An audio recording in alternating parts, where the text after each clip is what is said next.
Sup, you beautiful bastards? Hope you're having a fantastic Thursday. Welcome back to the Philip DeFranco Show, and let's just jump into it. And the first thing I want to do today is I want to embrace my freedom in a way that also makes it so I'm most likely not going to travel to another country. Egypt's already off the list because of this guy. And today I mark Russia off the list. The reason being is it appears that Russian President Vladimir Putin is not a fan of this picture right here. Last week, and actually before we move forward, can we make the picture full screen? I just want to make sure people understand what image I'm talking about. Last week, the Russian Justice Ministry added this image of Putin as a gay clown to its list of banned extremist images. Also, side note, when we look at this image, that doesn't necessarily mean that Putin is a gay clown. Maybe Putin just wants to feel like a pretty princess. Too many ladies were like, "You have the most beautiful lashes. I'm so jealous." And he was like, "Bish, just you wait." Is that a Russian accent? I don't know. Now, if you're not familiar, this image right here, this meme blew up in 2013 after Russia started cracking down on the LGBTQ community. And really, that's the whole story. This image is now one of 4,074 banned extremist things because their courts say it hints at the Russian president's allegedly non-standard sexual orientation. And ultimately, I share the story because it is, of course, another example of when people don't want you to see something and they ban it, or they hide it, or they go through all these hoops so people don't share it, of course it's going to spread even faster. And also, I just want to provide a reminder to those that have this right, this ability to share this photo, and to be able to do so legally with no fear of the government coming down on you. I love that, and I hope that it's something that more people can really appreciate, that whether you're for or against Trump, that you respect people's rights to be able to trash him and depict him in a certain way. And the same goes for Obama, Clinton, Bush, whoever. It's important. And the other note I want to get across, just guys, to those of you that do not live in Russia, so you couldn't get hit by that 15 days in prison, the 3,000 ruble fine, please do not distribute this image that is found in the links down below. It might offend Putin and they don't want that picture out there, so please don't do that. Definitely please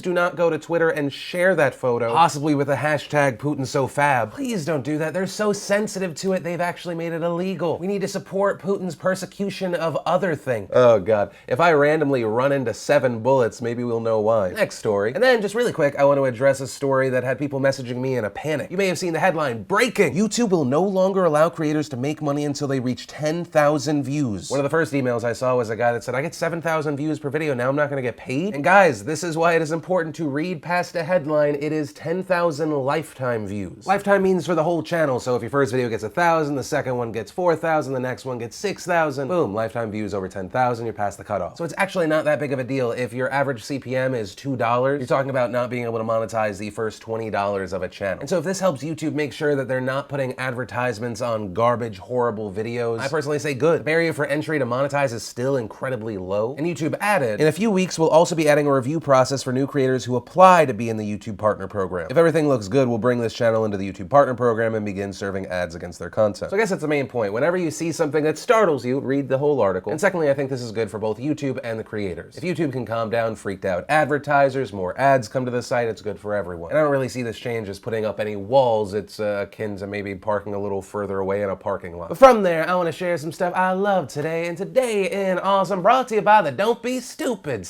shirt. A shirt that says, I know this may go against your instincts, but maybe don't be the most horrible version of yourself right now. That could be cool. You know, help them learn a lesson that life has seemingly failed to do so far. And the wear on that shirt is available for 3 more days, so if you want to snag one, link to that down below. And the first bit of awesome is we got a brand new bad lip reading video, this time for The Force Awakens. And it features Mark Hamill as Han Solo. Then I gotta share a video from Bill Burr's YouTube channel, which I did not know was a thing. They animated a bit from his last special about the helicopter story, if you remember that. The animation just ups how enjoyable it is. I highly recommend it. Then we got a great video from Life Noggin about sympathy and empathy. Just love that series. Then we got a video of Sophie Monk just getting ripped on, but she's such a good sport, she makes the comedian break. And if you want to see the full versions of everything I just shared, the secret link of the day, anything at all, links as always are in the description down below. Then if you make quick videos on the internet, you should be interested in Apple Clips. Apple announced it before, it was finally released today, and it's this weird mishmash of iMovie and Snapchat Instagram filters and stickers. And my biggest criticism so far is that everything's not that intuitive, but the standout feature, especially for anyone making videos for any reason anywhere on the internet, is the speech to text. It's next level. It's better than anything I've ever used before. Here's a test I shot in the first minute of downloading the app. So if you haven't heard yet, Apple released a new app called Clips.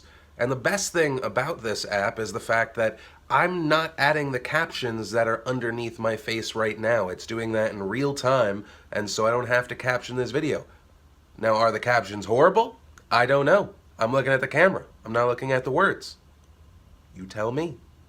If it's good, this could be a game changer. Now, as far as it's a win or a fail as a complete app, I don't know. When it comes to products and apps like this, it comes down to everyday usage, so I'll be testing it more. And it is something I wanted to share, especially because I know a lot of creators watch this show. And then I want to talk about a story that involves my favorite headline of the day. Just so you know, it's kind of a nothing story, but I enjoyed the ride. The headline reads, music artist French Montana criticized for calling black woman a rusty-ass hoe with nappy hair. Okay, let's see where this goes. A woman who goes by the name Chill Bill tweeted, the fact that French Montana thinks anyone cares about him is that a squint from pain emoji? Yeah, squint from pain emoji. Then, even though French Montana wasn't tagged, maybe he had a Google alert set up. He sees the tweet and decides to respond, and oh, the headline to this story does not cover what French Montana said. And you know what, just for extra fun, I'm gonna do a newscaster voice. French Montana saw the critical tweet and responded, "You musty, crusty, dusty, rusty ass hoe, with them nappy ass poetic justice braids, take your cum drinking, dick banging ass somewhere and be humble, pray hands." And there were people angry saying he was being anti-black. One of the most retweeted responses against him was a tweet, "A non-black man who loves black culture, makes money off the culture and hates black people, and he dates white women who want to be black." Others question him for using nappy as an insult in 2017. Others saying it's clear that you hate black women hair, while others defended him saying he was just roasting someone that went after him, arguing it doesn't mean he has negative feelings towards black women, just this woman. Then there was this whole debate on how black French Montana really was. People shouting, "He's from Africa," others saying, "You know, not everyone from Africa's black." French Montana then defended himself saying, "How people get mad at you for dragging, I'm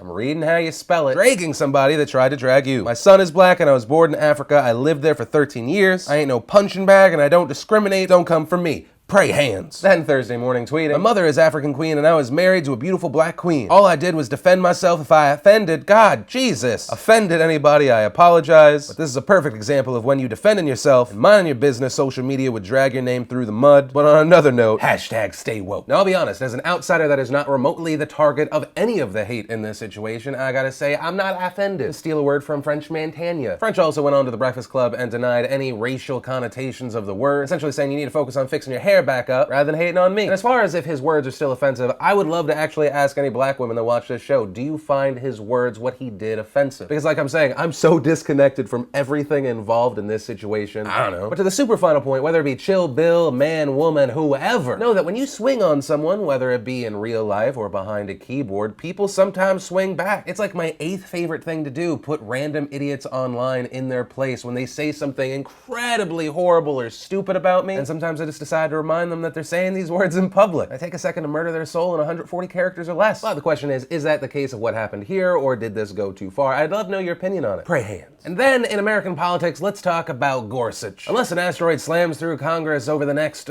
24 to 28 hours, Neil Gorsuch will be the newest and 9th member of the Supreme Court. And the reason for that, and I talked about this a long time ago with you guys, I said people are going to start talking about going nuclear. Republicans are going to start talking about the nuclear option, in that the Senate would interpret the rules in a different way so they no longer required a 60-vote majority to stop a filibuster. And I and many others knew that it would eventually come to this point. The Democrats are in a 48 to 52 minority in the Senate. Most all of them see themselves as the resistance, that they're going to fight every single thing. But not all the individuals, but the party in general, they really only have themselves to blame for today. If you look back, this is not the first time the majority in the Senate did this to the minority. Back in 2013, they did this exact same thing to the Republicans. They used this quote-unquote nuclear option for executive branch and judicial nominations. Now, the 2013 rule change didn't apply to Supreme Court nominees, but they opened the door for it to eventually. Although there are those that argue that it was actually the Republicans' fault because they were obstructing progress. They were the party of no, so they forced the Democrats' hand. That said, I end up leaning more towards 2013 Democrats were the ones that pushed the button on this. If someone's blocking the door and not letting your friends in, you have a choice of what to do and you have to be responsible for your actions. But I understand the debate there. And that's what we saw today. Senate Majority Leader Mitch McConnell finally pulled the trigger. And after that went into effect, they're up to 30 hours of debate and then a vote will be had. And my main takeaway from this story is that hopefully the Senate Republicans who have now pulled the trigger on this understand that when in the future they may not have the majority and there's another Supreme Court spot open, they need to remember that they were the ones that opened this door. It will be interesting to see if they remember that they kinda helped put themselves in this weakened position. And I gotta say, even I am conflicted on this. I mean, as far as Gorsuch, I feel like he's the best possible outcome for Democrats as far as a Trump nominee. That said, as far as downgrading the 60 to the 51,